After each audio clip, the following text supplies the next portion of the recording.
Hello, and welcome back to Pro Wrestling Weekly UK. Today we have my top 5 most favourite TNA wrestlers of all time. Let's just get straight into the video.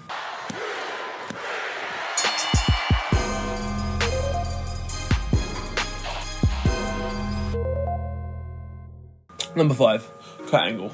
Kurt Angle coming to TNA in a time where he was deflated in the wrestling business with WWE in 2006, and seeing Kurt Angle in a TNA ring for the first time was astonishing. We never thought it was going to happen. We couldn't believe it was going to happen, that a guy at this calibre of wrestling is in our little company TNA at the time.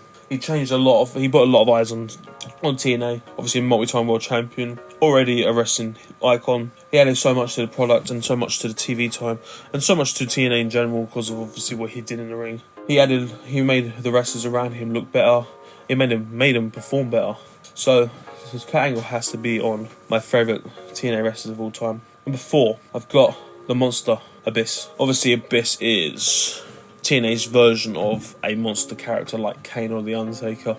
But I think Abyss is one of those wrestlers that could have easily, with this gimmick, been on the top of WWE's card as well. Obviously, early Abyss was better than later Abyss, but it's more menacing, more scary.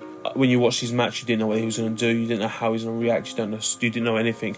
Obviously, I saw Abyss versus Jeff Hardy in 2004 as my first encounter of the Abyss as the Abyss, not Justice, which was a stupid gimmick, but just saying Abyss as Abyss. I saw the Monsters Ball match with Jeff Hardy, and the match was thrilling. Like he did anything. He didn't give a shit about his body, about his arm. His arms are trashed.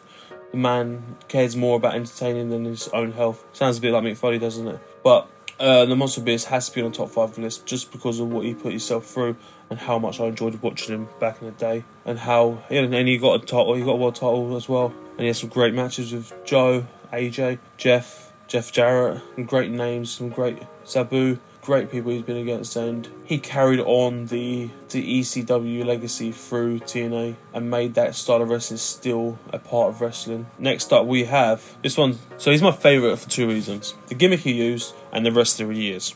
So it's Christopher Daniels. Christopher Daniels, obviously I got into wrestling like mid-2000s, as in like 2005, and Christopher Daniels he was obviously a part of the X Division back in the day with AJ, Samoa Joe, fighting for these incredible matches. Obviously unbreakable match they had, these incredible matches watching, and then he was in a Feast of Fire match and he got fired. I was gutted. And then this character come back as Curry Man, and I'm not kidding you now, I have never laughed as much as I have ever watching this guy just dancing around with a plate of curry on top of his head, wrestling. And it took me ages to realise or work out it was Christopher Daniels. And just seeing this and then knowing it was Chris Daniels, to see what he did and wanting to stay relevant or stay busy in the wrestling business was amazing. So Chris Daniels is 1, a fantastic wrestler. 2, he would do anything for wrestling. And 3, he's just that good that he's not that shallow to put on a stupid flamed onesie with a plate of curry and a mask on his face. He just wants to wrestle. He's a great wrestler. That's why he should.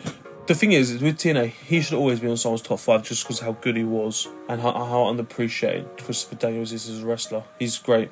Number 2, obviously it's a Samoan destroyer, which is Samoa Joe. I first saw Joe in the same match as Christopher Daniels against AJ, and obviously you look at it and you think, well, how can a big man wrestle like diving through the ropes, diving over the ropes, just doing some incredible things that obviously me being very naive and obviously a WWE man early 2000s and just seeing his big man clunky matches punching, and then seeing this big guy Joe who's like 300 something pounds just jumping through ropes, over the ropes, just doing some incredible moves for that kind of size, watching him move so fast around the ring, which guys his size in WWE literally can't walk because they're too jacked up. So Joe has to be one of those wrestlers that people have to appreciate for what he is and how he's changed the wrestling business. Is like stereotypical big man or clunky wrestlers, where Joe is athletic as hell, and now you're seeing all these wrestlers coming up these days. You've had obviously Kevin Owens was around the same time as well, but people like Woody Mack, he's a big dude, but he's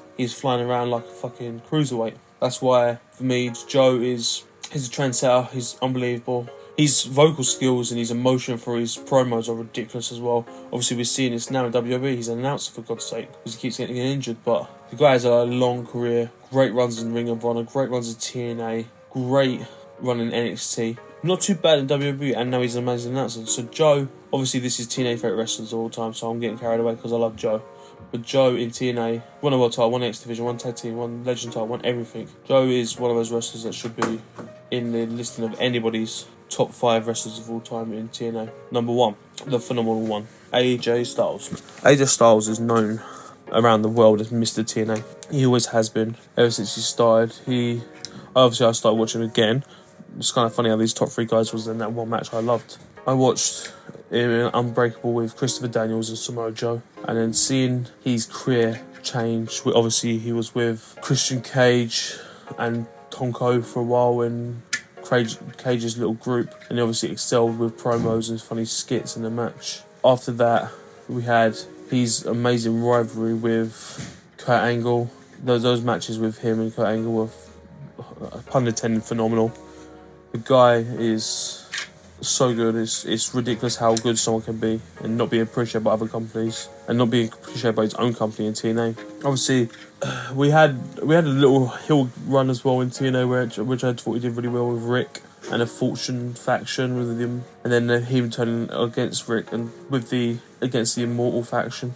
I think AJ Styles, for what he's done in his career and what he's done in TNA and what he's built up in TNA, has to be the number 1 wrestler in TNA, in my opinion, in my favourite number 1 wrestler of TNA's history ever. And it's not just my favourite, I think everybody should say he's the greatest TNA wrestler of all time, because there's no one better.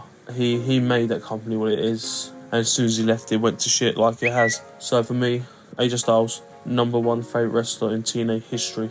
That's enough. Now, make sure you like, subscribe, turn the notification bell on, tune in for some more Pro Wrestling Weekly content. Peace.